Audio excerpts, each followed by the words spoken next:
2장 부모 성품이 아이를 물들인다. 내 울타리에 가두지 마라. 자식이 얼굴 예쁘고 키 크고 스펙을 갖추면 좋아하는 부모들이 있습니다. 이런 아이들은 부모만 좋아할까요? 아닙니다. 누구라도 이런 아이는 좋아합니다. 그런데 오늘날 많은 엄마들이 자식을 남보기에 좋은 물건처럼 취급합니다. 얼굴 예쁘고 신체 건강하고 공부 잘하고 말 잘 듣는 아이는 엄마가 아니라도 좋아합니다. 겉으로 보이는 조건을 갖춰주려고 애쓰는 대신 우리 아이에게 어떻게 마음의 안정을 줄까, 어떻게 사람답게 자라도록 도울까, 이런 것들에 신경을 쓸 때 진정한 부모라 할 수 있습니다. 중학생 아들이 게임에 빠져 공부도 안 하고 학교에도 안 가려 해서 걱정이에요. 그러면서 어떻게 기도해야 아이가 학교도 잘 가고 공부도 잘하고 운동도 좀 하고 엄마 아빠 말도 잘 듣는 착한 아이가 될 수 있을까요? 이렇게 물어온 분이 있었어요. 질문에서도 알 수 있지만 엄마가 욕심이 참 많습니다. 바로 이런 욕심이 아이를 잡는 겁니다. 엄마가 이렇게 생각하니 아이는 숨을 쉴 수가 없어 자꾸 도망가는 거예요. 욕심을 버리지 않으면 아이는 점점 더 나빠집니다. 아이를 위해서 이렇게 기도하셔야 합니다. 학교만 가도 고맙습니다. 그래도 게임이라도 하니 다행입니다. 게임 안 하고 밖에 나가서 도둑질이나 강도짓이라도 하면 큰일이잖아요. 그래도 사고치지 않고 집에서 게임을 하니 얼마나 고마운 일이에요. 이렇게 부모는 자식에 대해서 긍정적으로 생각해야 합니다. 이 엄마에게 필요한 것은 아이를 믿어주는 마음이에요. 그래, 우리 아이 잘하고 있다. 이렇게 긍정적으로 생각해야 합니다. 엄마가 내 아이가 이랬으면 좋겠다는 울타리를 쳐놓고 아이에게 그 안에서만 놀라고 요구하는데 그것은 불가능해요. 지금 아이가 사춘기잖아요. 이때는 자기 마음대로 해보고 싶어 하는 시기인데 엄마가 그걸 무시하고 가두려 드니까 도망가는 거예요. 아이가 게임에 빠지는 것도 하나의 도망이고 저항이에요. 엄마에게 이런저런 말을 해봐야 안 먹히니까 게임에 빠져드는 겁니다. 이 엄마는 아이를 믿어주지는 않고 기대치만 높아요. 아이가 거기에 못 미치니까 불만스러워하는 마음이 밑바닥에 깔려 있습니다. 그 마음을 아이도 느끼기 때문에 현실을 회피하고 엄마를 피해 무언가 몰두할 곳을 찾는 거예요. 흔히 부모들이 자식의 부족한 점을 보면서 우리 아이 잘되게 해주세요 라고 기도합니다. 그러나 이것은 우리 아이가 지금 잘못되고 있어요 라고 말하는 것과 같습니다. 또 여기에는 우리 아이가 잘 안 될 거라는 전제도 깔려 있습니다.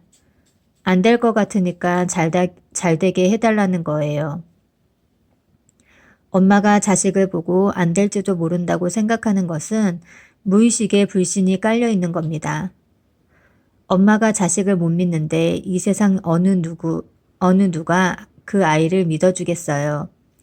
이 기도는 화를 자초하는 것입니다. 그러면 어떻게 기도해야 할까요? 부처님, 우리 아이는 아무 문제가 없습니다. 다 잘 될 거예요. 감사합니다. 이렇게 긍정적으로 기도해야 합니다. 만약 자식이 넘어졌다면 다시 일어나면 되니까 그것도 잘 되고 있는 겁니다. 혹시 실패했더라도 다시 일어나면 되니까 그것도 잘 되고 있는 중입니다. 이렇게 기도하다 보면 부모가 자식에 대한 믿음이 생기고 부모가 믿어주면 자식도 용기가 생겨 어려움을 극복해 나갈 수 있습니다. 어려운 일이 생겨도 엄마가 믿어주면 괜찮아, 너는 잘 될 거야. 그래, 너는 잘하고 있어. 엄마는 믿어. 이렇게 말해줘야 합니다. 믿어줘야 한다고 해서 자식이 나쁜 짓을 했는데도 잘했다고 칭찬하라는 것은 아닙니다. 다음과 같은 5가지는 잘못임을 알려주고 지적해야 합니다. 첫째, 사람을 때리거나 죽이는 일. 둘째, 남의 물건을 빼앗거나 훔치는 일. 셋째, 여자를 사랑할 때 성추행이나 성폭행처럼 상대의 의사에 반해 강제적으로 사랑을 표현하는 일. 넷째, 거짓말을 하거나 욕하는 일. 다섯째, 술을 취하도록 마시는 일.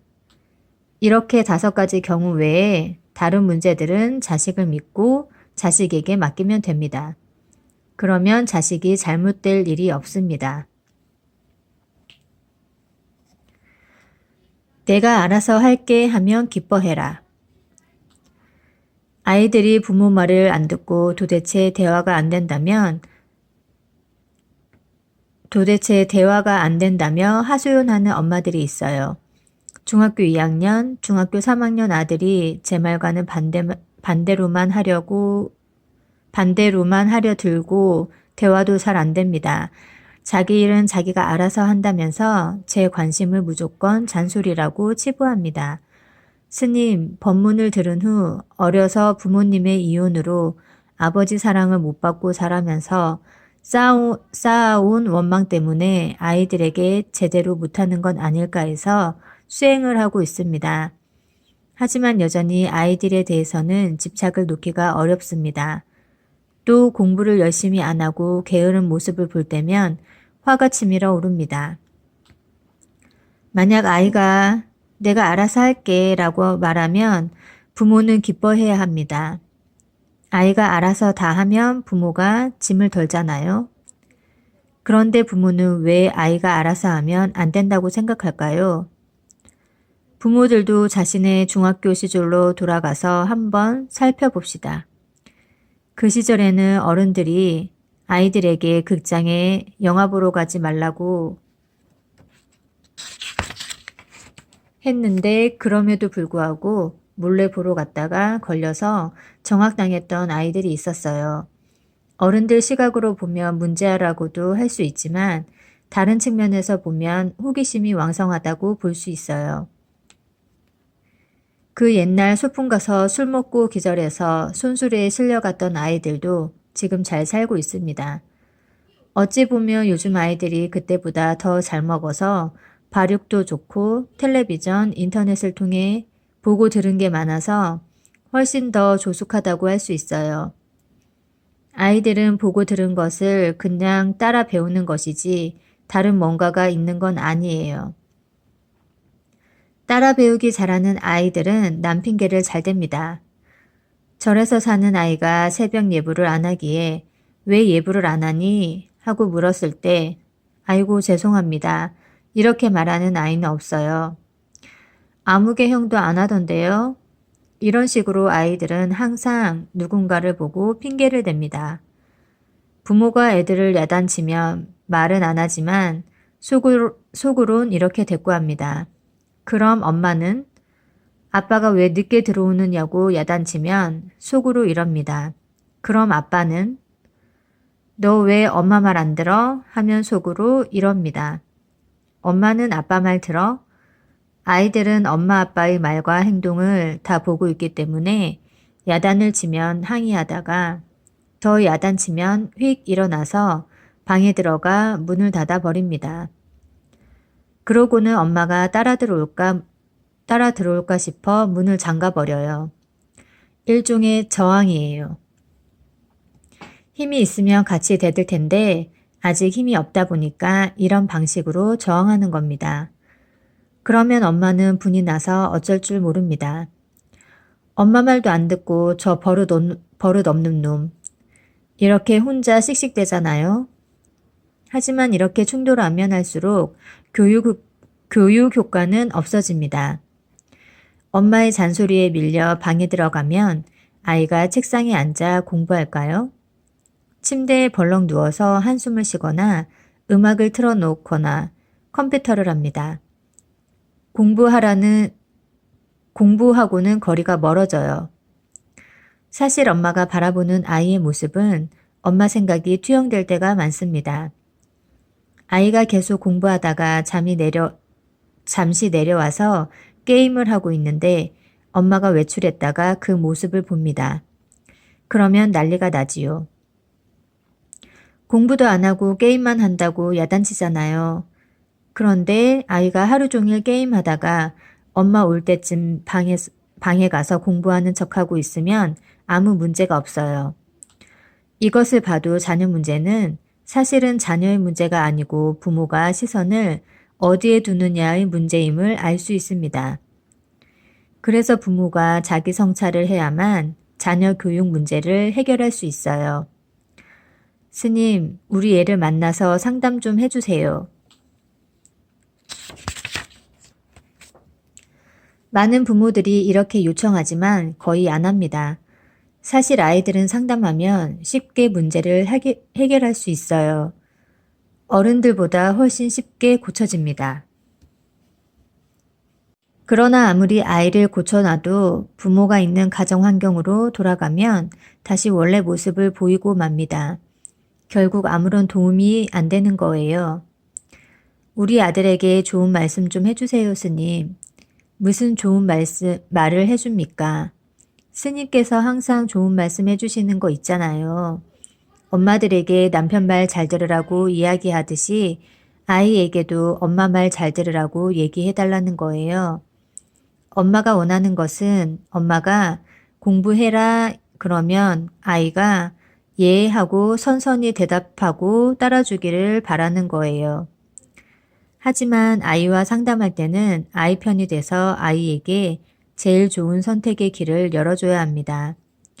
공부가 너무 하기 싫고 심지어 무거운 짐처럼 느껴지는 아이에게 엄마의 바람대로 공부해라고 하면 아이에게 도움이 될까요?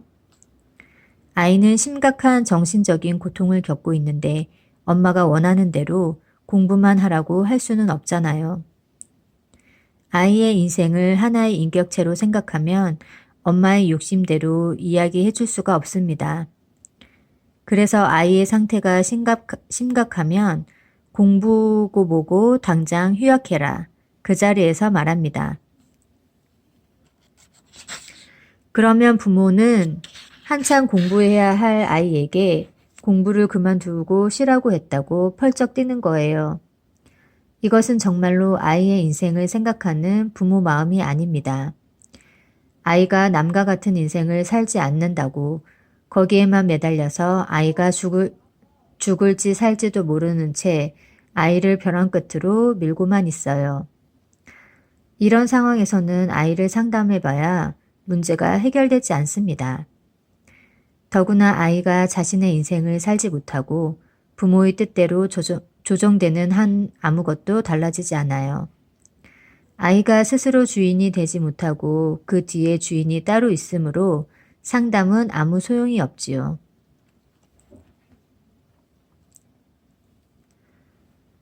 아이를 원한다면 먼저 배우자를 존중하라. 초등학교 졸업할 때까지는 의젓하고 공부도 잘하던 중학생 딸이 사춘기가 되면서 우울증과 불안 증세를 보이고 병원에서 과잉 행동 장애 진단을 받았다며 걱정하는 엄마가 있었어요. 그러면서 이 엄마가 이런 말을 합니다. 남편은 아이를 많이 사랑하고 굉장히 자상합니다. 저는 좀 소극적이지만 잘 참고 옆에서 지켜보는 엄마였습니다. 그런데 남편이 주의력 결핍 과잉 행동 장애 ADHD가 있는지 약간 다혈질이에요. 그게 제 성격하고 안 맞아서 저도 모르게 아이들 앞에서 자주 남편을 구박했나 봐요. 그럴 때면 남편이 평소와 다르게 폭발했는데 그게 이해가 안 돼서 화가 많이 났지만 저 나름대로 인내했습니다. 아무튼 남편과 저는 아이와 많이 놀아주고자 노력했고 공부하라는 잔소리도 별로 안 하고 아이를 존중했는데 아이는 부모가 자신을 존중해주지 않는다며 비난합니다. 아무것도 간섭하지 말라고 하는데 어찌해야 할까요? 이 엄마의 말은 부모는 아이를 있는 그대로 지켜봐주고 있고 부부 사이도 좋다는 거예요. 그런데 가만히 보니 그렇지도 않아요. 결국 엄마 말은 아이에게 기질적인 문제가 있어서 그런 거지 자신의 문제는 아니지 않느냐. 나는 아이를 존중해 주려고 애썼다. 그러니 내가 잘못 살아서 생긴 문제가 아니다. 라는 이야기를 하고 싶어 하는 것 같습니다. 그런데 잘 살펴보면 그 생각과 달리 엄마가 문제예요. 우선 아이들 앞에서 자주 남편을 구박해서 남편이 화나도록 했다는 것은 내가 상대를 잘 이해하고 그에 맞게 대처하지 못한다는 얘기입니다. 상대에 대한 배려가 부족한 거지요. 남편이 다혈질이란 걸 알면 안 건드리면 됩니다. 자기 성질대로 남편을 건드려 놓고 남편이 다혈질이라 화를 낸다고 말하면 어리석은 거예요. 다혈질이라는 걸 알면 그 문제가 일어나기 전에 자신이 숙여주면 되잖아요. 남편이 다혈질이어서 나도 스트레스를 많이 받았다는 것은 내 마음에 그 상처를 담아두고 있다는 얘기예요. 남편이 화를 내면 내가 이해심이 부족했구나, 배려가 부족했구나, 이렇게 알아차리고 참회하면 돼요. 그러면 나한테 상처가 안 됩니다. 그런데 저 인간이 또 미쳐 날뛴다 라고 상대 탓을 하며 마음에 담아두면 자신에게 큰 상처가 돼요. 그리고 그 마음이 아이에게 나쁜 영향을 줍니다. 어린 아이들 앞에서 부모가 꼭 치고받고 싸워야 나쁜 영향을 주는 게 아니에요. 아이가 우울증 기질이 있다면 엄마한테 그런 성질이 있다고 볼 수 있어요. 우선 엄마가 말을 좀 줄이고 남편이 뭐라고 하면 네, 알겠습니다 라고만 대답하는 게 좋아요. 입을 다물라고 했다고 대답조차 안 하면 오히려 남편의 분노를 삽니다. 무시한다고 느끼기 때문이에요. 남편이 벌컥 화를 내고 비이성적으로 폭발한다면 아내가 두 가지 유형인 거예요. 하나는 잔소리하며 따지든지 안 그러면 묻는데도 대답을 안 하고 외면하는 겁니다. 그러면 상대가 비이성적으로 폭발을 하게 돼요. 지금 이 엄마는 아이를 생각해서 잔소리를 하지만 아이는 애정을 못 느끼고 있어요. 그러다 보니 엄마가 해준 게 없다고 생각하고 귀찮게까지 여기는 거예요. 그러면 이제 어떻게 해야 할까요? 아이를 위해서 먼저 남편을 존중하는 법을 배워야 해요. 애한테 잘하는 게 아니라 남편에게 잘해야 합니다. 남편이 좋아서 잘해주니까 숙이라는 말이 아니라 아이를 위해서 존중하라는 거예요. 남편에 대한 아내의 마음이 아이에게 영향을 미쳤기 때문에 먼저 그 마음을 풀어야 아이의 마음도 달라집니다. 이 경우는 아이가 뭘 하든 내버려 두는 게 좋습니다. 물론 남을 괴롭히거나 때리거나 도둑질을 한다면 그건 말려야 하지만 남에게 피해를 주는 행동이 아니면 당분간은 그냥 두는 게 좋아요. 방을 어질러 놓는다, 공부를 안 한다, 성적이 떨어진다, 이런 것은 간섭할 필요가 없어요. 남한테 피해를 주는 행동이 아니니까요. 하지만 남한테 큰 손실을 끼치거나 피해를 주는 것은 따끔하게 일러줘야 합니다. 아무리 내 마음대로 하더라도 남에게 피해를 주는 것은 더불어 살아가는 세상에서 절대 해서는 안 된다. 이런 짓을 하면 나중에 과보가 따르니 그건 너를 위해서도 남을 위해서도 좋지 않아. 이렇게 엄격하게 기준을 정해주고 나머지는 내버려 두세요. 그래서 아이가 엄마에게서 억압을 느끼지 않고 마음을 쓸 수 있도록 하는 게 필요합니다.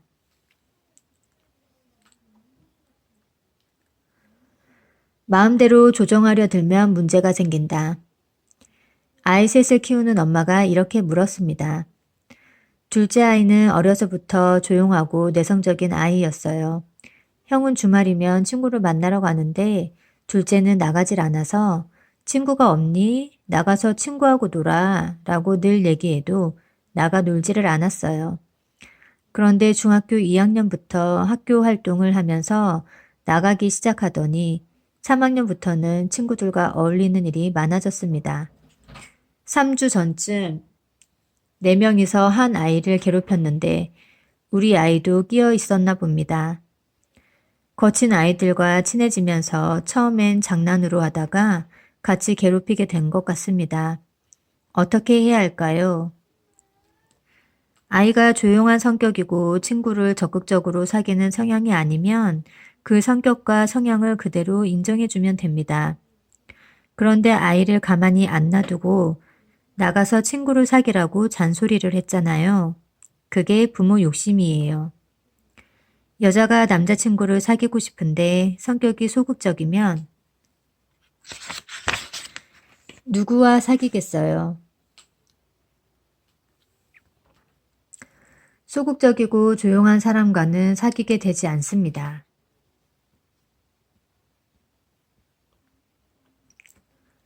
누군가 다가와서 먼저 말을 거는 사람과 사귀게 돼요.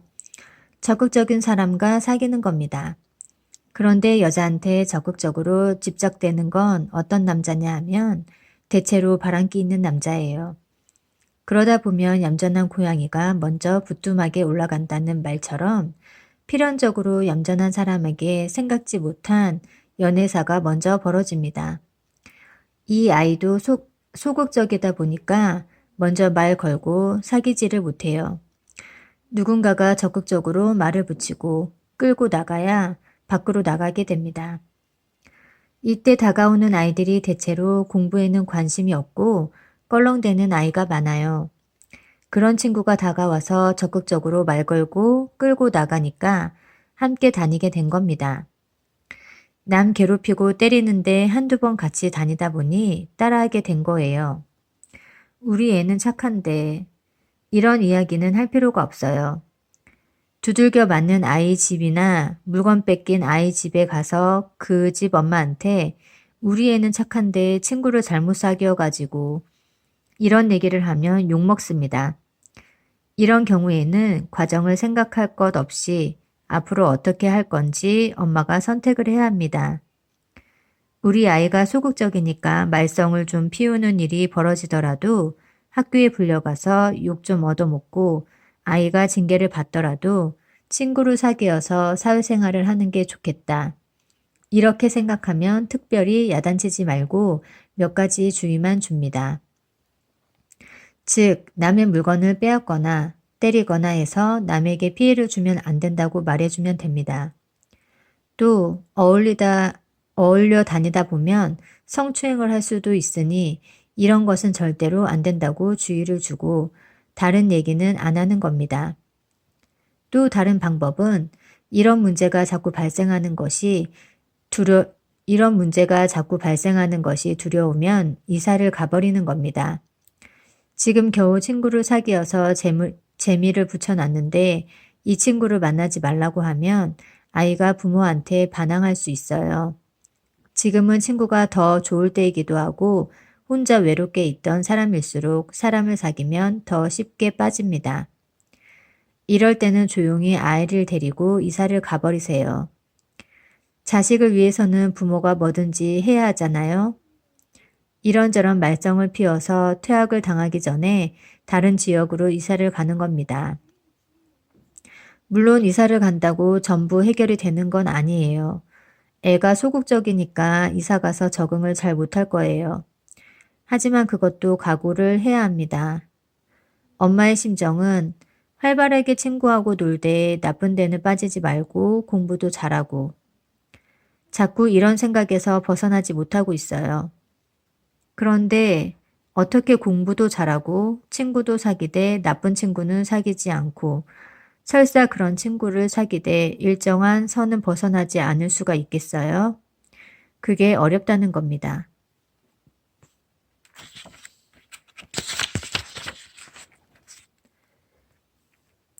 내 자식이지만 나와는 다른 사람이에요. 그런데 내 맘대로 조정하려고 하니까 문제가 생기는 겁니다. 이제 아이를 잘못 건드리면 반발합니다. 전에는 특별히 다른 돌파구가 없으니까 부모가 시키는 대로 했지만 이제는 친구라는 다른 돌파구가 생겼잖아요. 그래서 엄마가 지혜롭게 대처해야 합니다.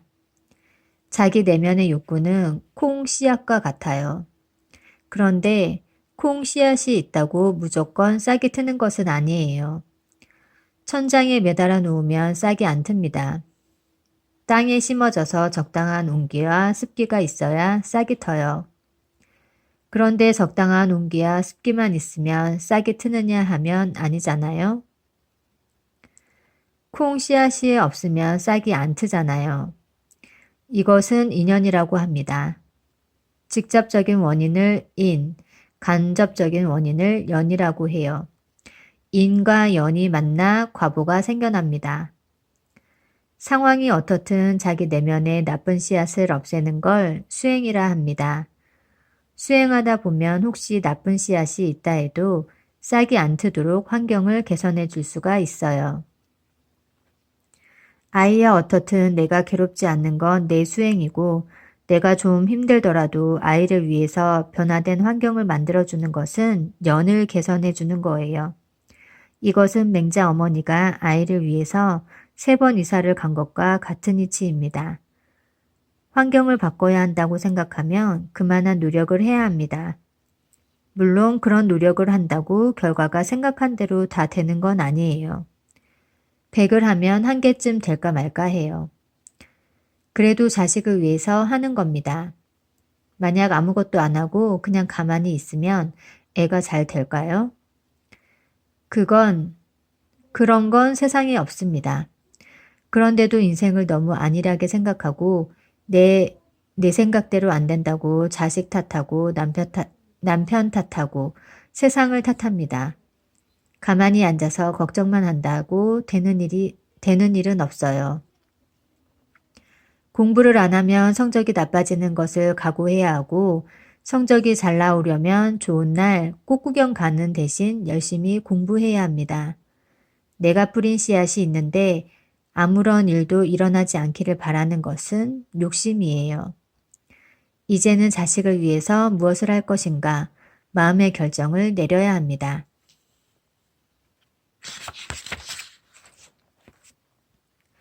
싸우면서 사람 사귀는 법을 익힌다. 아이가 이제 8살인데 밖에 나가서 맞고 들어왔습니다. 부모로서 많이 속상하지만 아이를 제대로 가르치려면 너도 같이 때려라. 이렇게 해야 옳은지 때리면 그냥 맞고 있어라. 이렇게 말해줘야 맞는 건지 궁금합니다. 이렇게 질문한 엄마가 있었어요. 그래서 제가 다시 그분에게 물었지요. 보상을 해주더라도 아이가 한 대 때리고 오면 속이 시원합니까? 항의라도 할 수 있으니 차라리 맞고 오는 게 낫습니까? 그래도 때리고 오는 게 낫습니다. 아이들이 크면 특히 남자아이들은 자라면서 친구들과 싸우는 일이 종종 생깁니다. 자식이 맞고 오면 엄마들은 아이가 세상의 경쟁에서 지고 온 듯한 기분을 느낍니다. 벌써부터 이렇게 맞고 다니면 이 험난한 세상을 어떻게 살까? 이런 걱정이 앞서는 거예요. 그러나 8살짜리 애가 한 대 맞고 왔을 때 상대편이 때리면 얼마나 때렸겠어요. 친구끼리 싸우다 주먹 다짐을 했다 해도 그렇지요. 그리고 거기에 무슨 악의적인 의도가 있었겠어요? 그래도 매일 맞고 오니 엄마 입장에서는 같이 좀 때렸으면 좋겠더라고요. 그래서 친구가 때리면 너도 같이 때려라 말했는데도 애가 여리다 보니까 그걸 잘 못하더라고요. 이 엄마의 속마음은 아이가 여린 것이 못마땅한 겁니다. 그러나 아이가 때릴 수 있는 수준이면 때리고 옵니다. 엄마가 때리라고 한다고 때리고 때리지 말라고 한다고 안 때리는 게 아니에요. 따라서 아이의 마음 상태를 인정해 주어야 해요. 애가 맞고 와서 울면 오히려 감싸주면서 말해야 합니다. 그래, 친구가 때렸구나. 아이고, 쯧쯧. 그런데 어릴 때는 그렇게 싸우기도 하는 거니까 너무 나쁘게 생각하지 마라. 그 친구가 뭔가 기분이 안 좋은 일이 있었나 보네. 집에서 엄마한테 야단을 맞았을지도 모르고 그래서 그랬나 봐. 별일 아니야. 이렇게 위로하는 게 좋습니다. 옛날부터 애싸움이 어른 싸움 된다는 말이 있는데 아이가 맞고 온 걸 보고 엄마가 분하니까 결국은 따지다가 어른 싸움이 되는 겁니다. 옛날에는 형제간에 여럿이 살다 보면 형과 동생이 싸우잖아요. 형제간에도 싸우는데 어떻게 학교에서 친구간에 싸움이 없겠어요? 싸워가면서 조율하는 법을 배웁니다. 형은 동생한테 야단쳤다가 엄마한테 야단 맞는 거 생각해서 조율을 하고, 동생은 형한테 까불다가 한 대 맞고 나서 조금씩 조율이 되어가는 거예요. 그런데 요즘 애들은 집에서 혼자 커서 남에 대한 배려가 없어요. 그러다 보니 갈등이 옛날 아이들보다 더 클 수밖에 없습니다. 어떻게 보면 싸우는 게 정상이에요. 갈등을 일으켜가면서 배려하는 것을 배우는 거예요. 이런 것들은 가르친다고 저절로 되는 게 아닙니다. 아이들은 그렇게 싸워가면서 사람 사귀는 법을 하나씩 익혀갑니다. 따라서 아이들 싸움을 너무 심각하게 생각할 필요가 없어요. 그보다는 한 대 맞는 것 때문에 부모가 흥분하고 야단쳐서 아이에게 마음의 상처가 생기지 않도록 주의해야 합니다. 싸우는 것 자체는 아무 문제가 없어요. 10번 싸우든 100번 싸우든 아무 문제가 안 되는데 아이가 싸워서 마음의 상처를 입게 되면 이게 피해의식이 됩니다. 그래서 억압이 되면 나중에 보복하는 마음이 일어나요. 이때 애가 한번 때리면 큰 사고가 생깁니다. 도저히 못 참겠다 해서 보복할 때는 상대가 다칠 정도로 큰 문제가 발생하는 거예요. 반대로 계속 참아서 피해의식이 생기면 스스로 위축되고 상대에 대해서 굉장히 공격적이 되고 심성도 비뚤어집니다. 그래서 친구들과 싸운 걸로 아이가 상처받지 않도록 조심해야 합니다. 애들 싸움은 별로 중요한 게 아니야. 괜찮아. 넘어진 것하고 똑같으니까 툴툴 털고 일어나렴. 이렇게 위로를 해줘야 해요. 맞은 게 잘했다는 얘기가 아닙니다. 맞고 오라는 얘기도 아니에요. 그렇다고 때리라는 얘기는 더더욱 아닙니다. 아이들 싸움에 부모가 벌써 네가 때려라 이렇게 관여하면 안 된다는 뜻이에요. 어릴 때는 남의 장난감이 좋아서 가져갈 수도 있고 뺏을 수도 있고 또 뺏길 수도 있어요. 커서 보면 그리 중요한 게 아니에요. 어릴 때는 친구 사이에 다툴 수도 있는데 부모가 개입하면 문제가 커집니다. 그래서 아이에게 네가 잘못했다든지 친구가 잘못했다든지 하면 부모가 판단을 하면 안 됩니다. 너 왜 맞고 다니니 바보같이 때리지도 못하고 이렇게 말한다든지 아예 애 손 잡고 가서 또 싸운다든지 해서는 안 됩니다. 이런 행동 때문에 별로 중요하지 않은 일로 아이를 문제아로 만들 수 있습니다. 혹시 아이가 맞고 왔다면 흥분하지 말고 아이의 이야기를 차분하게 들어주세요. 그런데 애가 맞고 울면서 들어오면 부모가 더 흥분해서 누가 그랬어? 아이고 나쁜 놈의 자식. 이렇게 말하면 때린 아이에게 보복을 해야 하는 원리가 됩니다. 한 대 때리면 아이가 나쁜 애니까 보복을 해야 하잖아요. 이것은 엄마가 가서 대신 보복을 해준다든지 자기가 나중에 보복을 해야 한다는 마음의 씨앗을 심어주는 겁니다. 그럴 때는 아이가 기분 상한 것은 다독여주면서 네가 기분이 좀 안 좋았구나. 하지만 어릴 때는 그럴 수도 있으니까 마음 풀어 라고 말해주거나 애를 데리고 싸운 아이 집에 가서 너 우리 애하고 싸웠다며? 어째서 그랬니? 놀다 보면 그럴 수도 있는데 앞으로는 사이좋게 잘 놀아라. 이렇게 화해를 시키는 겁니다. 우리 애 잘 봐줘 하고 부탁해서도 안 되고 가서 야단쳐도 안 되고 그저 화해하고 같이 잘 놀도록 다독이는 것이 가장 좋습니다.